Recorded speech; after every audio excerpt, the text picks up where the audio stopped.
Ang programang ito ay hindi angkop sa mga batang nanonood. Patnubay ng magulang ay kailangan. Sa buhay, minsan nakakalimutan natin kung ano ang dahilan kung bakit tayo nandito sa mundo. Minsan, mali ang ating interpretasyon. Nagagalit sa kapwa, pero alam natin na we can realize it at the right time. Yung may taong nagpapabago nun, and God uses that person para maging maganda ang takbo ng buhay at malalaman kung ano ang pinakamalaking regalo sa buong mundo. Maagang nagising ang mag-asawa para maghanda ng breakfast para sa kanilang mga anak. Unang pasok ngayon. Nag-aaral kasi si Bernadette sa kolehiyo na ang nagtustos para makapag-aral ay isang pare. Wala kasing pera ang kanyang mga magulang, kaya sumuporta lamang ito ng buong pusong pagmamahal. Si Ninyo naman ay habang nag-aaral sa ikalawang antas sa kolehiyo ay tumutulong sa pare sa mga gawain bilang isang church servant. Bernadette, maligo ka na, tanghalin na, baka malate ka pa sa unang mong subject. Okay, Nay.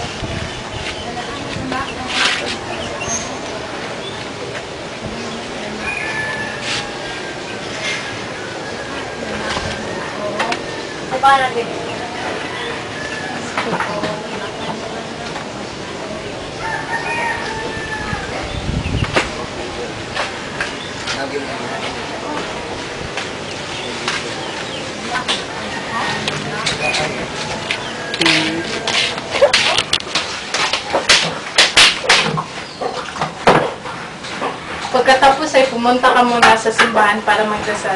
Unahin mo muna ang Panginoon bago ang iba. Opo, Inay. Nasaan po ba si tatay? Andun sa lupa natin, tiningnan yung mga tanim nating saging para mabenta at may ulam tayo mamaya. Hayaan niyo, Inay. Pag nakatapos ako na naman tutulong sa inyo.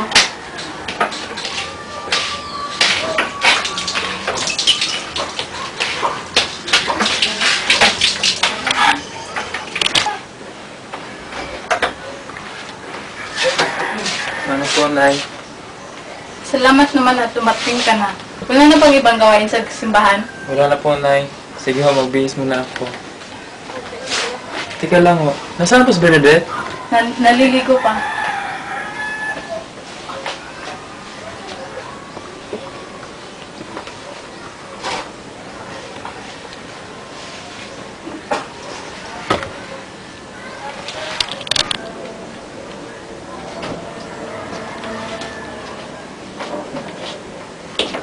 Oh, Nay. Nasaan pala yung isang mga anak, Nay? Naliligo pa tayo. Oh, Ninyo. Ano po, Tay? Nay, Tay. Pakisabi na lang ka, Bernadette, na mauna na po sa kilahan dahil may samin pa kasi kami. Sige, anak. Sige, ingat ka, anak. Ano po?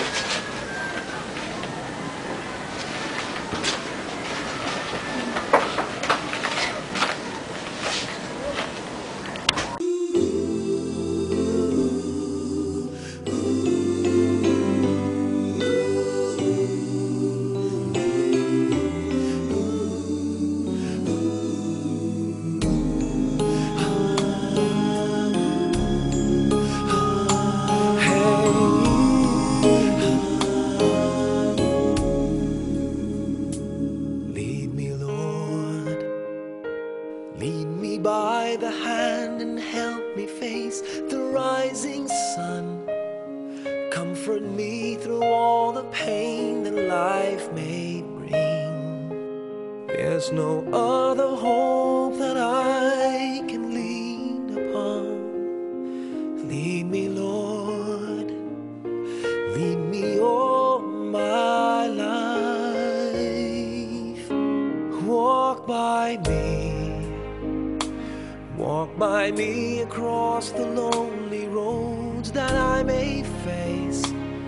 Take my arms and let your hand show me the way. Show the way to live in inside your heart all my days, all my life.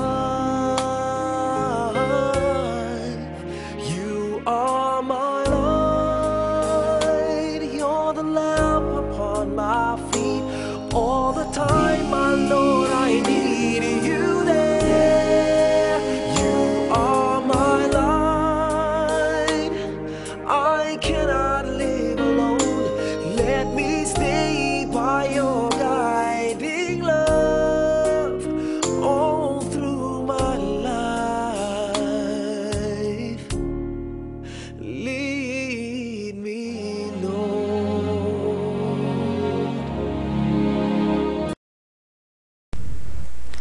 May mga bagong kaklase si Bernadette, iba't ibang mukha at iba't ibang ugali.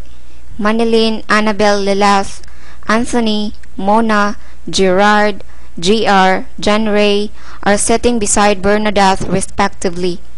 They don't know yet one another. Another side of the row are Brisa May, Winilyn, Girly, Marie, Lota, Shindy are sitting. They are already close friends, same colors and attitudes. At the front of them are Paul, Roy, Gabriel, and Glenmar. When their teacher in humanities arrived,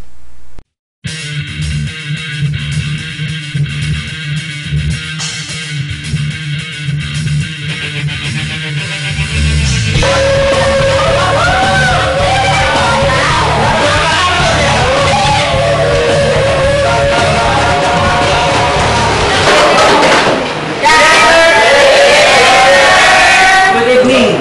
Take one half sheet of paper and answer the following. What? Saan ba? Wala ko nga kami notebook. Matapusin mo muna ako. Oh yeah sir, nasasya ako kaibigan ko, loko-loko eh. Okay, susunod. Before you make any noise and commentaries, listen first very well. Answer the following. Go! Tumahimik ka na dyan! Okay, write your name, address, cell phone numbers, parents, subject, time or schedule. Then after that, pass it to the front.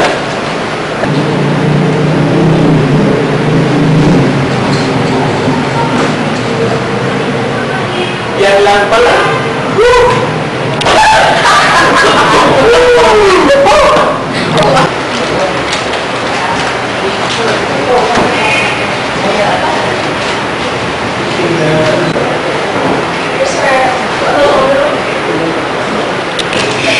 Okay, in this class, I don't want anybody using their cell phones.